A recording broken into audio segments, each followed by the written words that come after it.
അംഗീകാരമില്ലാത്ത tuition സെന്ററുകൾക്ക് എതിരെ നടപടിയെടുക്കാനൊരുങ്ങി കോഴിക്കോട് ജില്ലാ ഭരണകൂടം. ജില്ലയിൽ അംഗീകാരമില്ലാത്ത എത്ര ട്യൂഷൻ സെന്ററുകൾ ഉണ്ടെന്ന് പരിശോധിക്കാൻ നിർദ്ദേശം നൽകിയിട്ടുണ്ടെന്നും ട്യൂഷൻ സെന്ററുകളിൽ പരിപാടികൾ നടത്തുമ്പോൾ പോലീസിനെയും പഞ്ചായത്തിനെയും വിവരം അറിയിക്കണമെന്നും ജില്ലാ കളക്ടർ സ്നേഹിൽ കുമാർ സിംഗ് പറഞ്ഞു.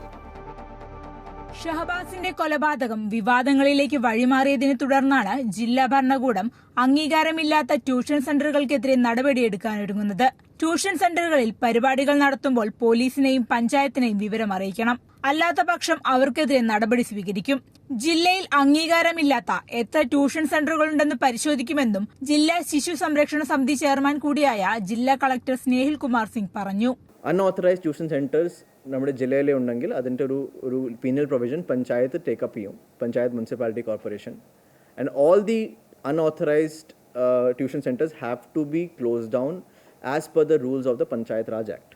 ട്യൂഷൻ സെന്റേഴ്സിൽ ഒരുപാട് പരിപാടി നമുക്ക് ഉണ്ടാവും. മേ ബി 100 കുട്ടിയിലെ പരിപാടി ഉണ്ടെങ്കിൽ ലോക്കൽ പോലീസിലെ പിന്നെ ലോക്കൽ പഞ്ചായത്തിലെ അത് ഇൻഫോർമേഷൻ പോകണം.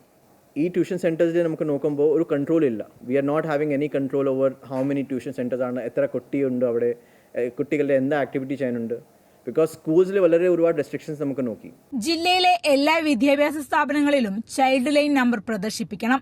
ചൈൽഡ് ലൈൻ വിവരങ്ങൾ പ്രദർശിപ്പിക്കാത്തവർക്കെതിരെ നടപടിയെടുക്കും. സ്കൂളുകളിൽ ജാഗ്രതാ സമിതി രൂപീകരിക്കുന്നതിനോടൊപ്പം എല്ലാ വാർഡ് തലത്തിലും പഞ്ചായത്തുകളിലും ശിശു സംരക്ഷണ സമിതിക്ക് രൂപം നൽകുമെന്നും കളക്ടർ കൂട്ടിച്ചേർത്തു. അമൃത ന്യൂസ്, കോഴിക്കോട്.